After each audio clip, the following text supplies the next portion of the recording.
अस्सलाम वालेकुम नाज़रीन। आज हम अपनी वर्ल्ड इंफॉर्मेशन की सीरीज़ में जिस मुल्क के बारे में बात करेंगे वो है साउथ एशिया का मुल्क श्रीलंका। इस वक्त आप उसका मैप देख सकते हैं जिसके अंदर एक शेर है जिसने अपने तलवार थामी हुई है, तो ये श्रीलंका का फ्लैग है। इस वक्त हम आपको वर्ल्ड मैप के ऊपर श्रीलंका का नक्शा बता रहे हैं कि जो येलो कलर में आपको नज़र आ रहा है ये श्रीलंका है। इसके करीब तरीन जो मुल्क है वो इंडिया है और मालदीव्स है। ये एक आइसलैंड है, इसके चारों तरफ समंदर ही समंदर है, तो ये एक आइसलैंड है ओवरऑल।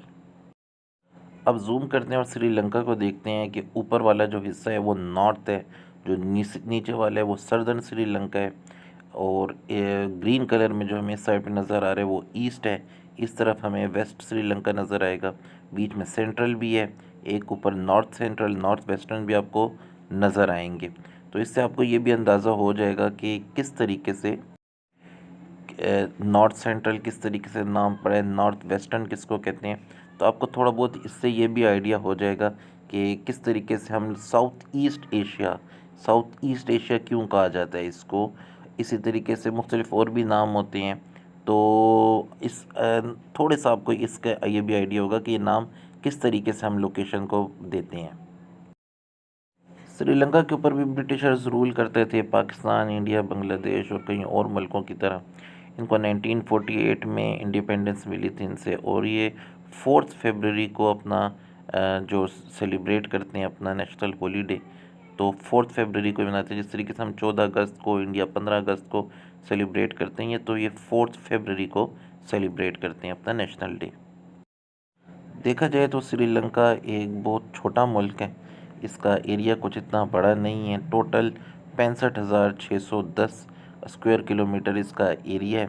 तो पाकिस्तान से अगर आप देखें तो मवाजना करें तो ये आपको तकरीबन पाकिस्तान का तो टोटल एरिया 8,80,000 स्क्वायर किलोमीटर है, तो इसका काफ़ी कम है पाकिस्तान के मुकाबले में।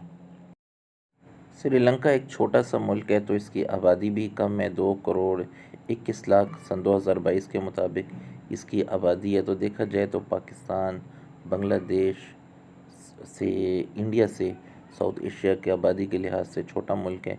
इवन नेपाल की आबादी तकरीबन 3 करोड़ तक है, लेकिन इसकी आबादी 2 करोड़ 21 लाख है सिर्फ। श्रीलंका में मुख्तलिफ़ मज़ाहिब के लोग रहते हैं जिनकी टोटल आबादी का जो हिस्सा है वो 70% बुद्धिस्ट हैं। इसी तरीके से यहाँ पर जो मुस्लिम्स हैं वो तकरीबन 12.6% हैं।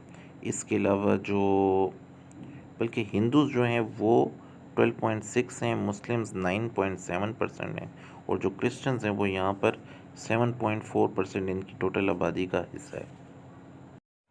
पर स्क्वायर किलोमीटर पे इसकी आबादी तकरीबन 332 है। तो तकरीबन जनूबी एशिया के दूसरे ममालिक में भी इसी तरीके से पॉपुलेशन की डेंसिटी है पर स्क्वायर किलोमीटर पे। तकरीबन पूरे साउथ एशिया में इसी तरीके से लोग आबाद हैं। लिटरेसी रेट श्रीलंका का सबसे बेहतरीन है, देखा जाए तो साउथ एशिया में वन ऑफ द बेस्ट में आता है। ये 92.49% लोग इनके एजुकेटेड हैं जिन्होंने प्राइमरी एजुकेशन हासिल की हुई है। लेकिन यहाँ पर एक बात बोलना बड़े ज़रूरी होगी कि जो इनकी हायर एजुकेशन है इनके ऊपर इनका फोकस थोड़ा कम था, इसी वजह से इकोनॉमिकली ये काफ़ी पीछे रह गए हैं। क्योंकि जहाँ पर लोगों ने हायर एजुकेशन, वो वर्ल्ड क्लास एजुकेशन जब हासिल की होती है तो वहाँ के मुल्क के लोग काफ़ी ज़्यादा प्रोग्रेस करते हैं। ये याद रखिएगा, ये बड़ी पॉइंट की बात है कि आपके लिए हायर एजुकेशन आपके मुल्क जो मुल्क के लोग हैं उनके लिए ज़रूरी है, वरना इतने ज़्यादा लिटरेसी रेट के बावजूद भी श्रीलंका आपको पता है पीछे डिफ़ॉल्ट कर चुका है। तो यही रीज़न है, बल्कि इस तरह से कहा जाए कि ये भी एक रीज़न हो सकता है कि यहाँ पे लिटरेसी रेट तो बिल्कुल यूरोपियन कंट्रीज़ जैसा है, लेकिन ये बहुत ही अंडर डेवलप्ड कंट्री है। अंडर डेवलप्ड बल्कि सिर्फ बोलूँगा अंडर डेवलप्ड कंट्री है, क्योंकि यहाँ पे इन्होंने शायद हायर एजुकेशन के ऊपर ज़्यादा फोकस नहीं किया। श्रीलंका का जो कैपिटल है उसका नाम कोलंबो है। इस वक्त आपको एक हम स्क्रीन पर इमेज बता रही है कोलंबो का। तो जिस तरह पाकिस्तान का कैपिटल इस्लामाबाद है, इसी तरीके से श्रीलंका का कैपिटल कोलंबो है, और इसका नाम कोलंबस के ऊपर पड़ा हुआ है जिसने अमेरिका भी दरियाफ़्त किया था। तो ये एक अलग मामला है कि कोलंबस ने क्या दरियाफ़्त किया क्या नहीं किया, लेकिन ये एक कोलंबस के नाम पर इसके शहर का नाम पड़ा हुआ है कोलंबो। अब श्रीलंका की इकोनॉमी की बात शुरू करते हैं कि इसकी टोटल जीडीपी कितनी है। इसकी टोटल जीडीपी है 74.4 बिलियन यूएस डॉलर्स, जो कि 2022 के मुताबिक इनकी टोटल जीडीपी थी। तो ओवरऑल ये बड़ा डिस्कस हुआ है पिछले न्यूज़ में कि इसने डिफ़ॉल्ट कर दिया, इसकी वजह से इसकी इकॉनमी बड़ी अहमियत रखती है। इस वीडियो में हम इसके ऊपर पूरी नज़र डालेंगे। श्रीलंका की एक्सपोर्ट्स के बारे में बात करते हैं, जो ये दुनिया को बेचते हैं और उसके थ्रू इनको कुछ ज़र मुबादला मिलता है। उसमें जेम्स हैं, टी है, टेक्सटाइल्स हैं, कोकोनट है, कॉफ़ी, टी, स्पाइसेस, मसाले जिनको कहते हैं, boat and ship building, tobacco इनकी बड़ी मेजर एक्सपोर्ट समझी जाती है, जिसके थ्रू ये कुछ डॉलर्स अपने मुल्क में लाते हैं। केमिकल्स भी एक्सपोर्ट करते हैं, electronic products, processed foods, spices हम आपको पहले ही बता चुके हैं, मसाला जात, कॉटन भी ये करते हैं। इसके अलावा इनकी और भी मज़ीद कई प्रोडक्ट्स हैं जो ये एक्सपोर्ट करते हैं। इसमें अब फ्लोरिकल्चर हम आपको पहले ही बता चुके होंगे, ऑर्नामेंटल फ़िश, सी फूड, रबड़ हो गया, mineral fuels including oil, pearls, precious stones, metal coins, ये सारी चीज़ें भी ये पूरी दुनिया को एक्सपोर्ट करते हैं।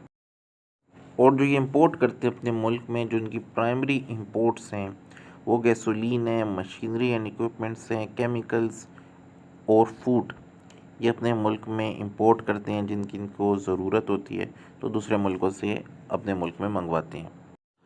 जो श्रीलंका की इनकम के मेन सेक्टर्स हैं उनके ऊपर बात करते हैं, जिससे इनकी आमदन होती है वो टूरिज़्म है।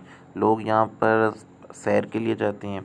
टी एक्सपोर्ट्स हो गई, टेक्सटाइल हो गया, राइस की हो गई, और एग्रीकल्चरल प्रोडक्ट्स जो हैं वो इनकी मेन सेक्टर्स हैं जिसके थ्रू श्रीलंका कुछ इनकम जनरेट करता है। श्रीलंकन करेंसी को श्रीलंकन रुपी कहते हैं। कमज़ोर करेंसी है, 303.40 श्रीलंकन रुपी 1 यूनाइटेड स्टेट्स डॉलर बनाते हैं।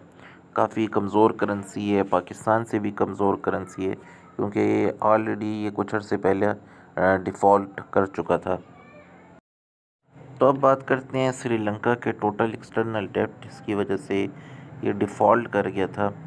तो इसका जो अभी टोटल डेट है जो 92.43 यूएस बिलियन डॉलर्स है, जो कि बहुत ज़्यादा है मेरे हिसाब से, क्योंकि देखा जाए तो पाकिस्तान की 25 करोड़ आबादी के ऊपर इससे ज़्यादा ही है, लेकिन तनासब वाइज देखा जाए तो हम पर श्रीलंका के जो लोगों के ऊपर जो डेट है वो बहुत ज़्यादा हो चुका है इस वक्त। तो श्रीलंका ने क्या किया था कि चाइना से कर्ज़ा लेकर अपनी हनबन टूटा की पोर्ट बनाया था। उन्होंने सोचा था कि यहाँ पर बहुत ज़्यादा शिप्स आएंगे और उनकी काफ़ी आमदन होगी, लेकिन ऐसा हुआ नहीं। एक ये रीज़न मैं आपको बता रहा हूँ जिसकी वजह से वहाँ पे शिप्स आई नहीं, वो पोर्ट उनका चला ही नहीं, जिसकी वजह से वो कर्ज़ में आ गए और उन्होंने इसके साथ इनसे कोई प्रॉफिट ही नहीं हुआ। तो श्रीलंका ने बहुत सारे ऐसे प्रोजेक्ट्स चाइना से लोन लेकर किए, क्योंकि चाइना की ये शर्त नहीं होती, वो सिर्फ लोन देता है कि आप जो चॉइस से कर सकते हो। तो इन्होंने जितने भी प्रोजेक्ट्स लगाए, यही मसला पाकिस्तान में भी हुआ है कि इन्होंने चाइना से कर्ज़ा लेकर ऐसे प्रोजेक्ट्स लगाए हैं जिनके अंदर उनको प्रॉफिट आना ही नहीं था। अगर प्रॉफिट आता तो उसके थ्रू ये अपना कर्ज़ा वापस कर सकते। तो ये वो वजूहात है जिसकी वजह से पाकिस्तान और श्रीलंका दोनों में इकोनॉमिक क्राइसिस बहुत ज़्यादा सीरियस होते जा रही हैं। तो दोनों मुल्क काफ़ी सफ़र कर रहे हैं। श्रीलंका डिफ़ॉल्ट कर चुका है, लेकिन पाकिस्तान ऑलमोस्ट डिफ़ॉल्ट कर चुका था, लेकिन डिफ़ॉल्ट से तो बच गया है। लेकिन यहाँ पे इकोनॉमिक क्राइसिस अभी भी बहुत सीरियस हैं। तो हमें यकीन है आपको श्रीलंका के बारे में जो हमने वीडियो बनाई है, इससे आपकी नॉलेज में काफ़ी इजाफ़ा हुआ होगा श्रीलंका के बारे में। तो इंशाल्लाह मज़ीद वीडियोज़ के साथ और मुल्कों की मालूमात के साथ आपकी खिदमत में जल्द हाज़िर होंगे। तब तक के लिए अल्लाह हाफ़िज़।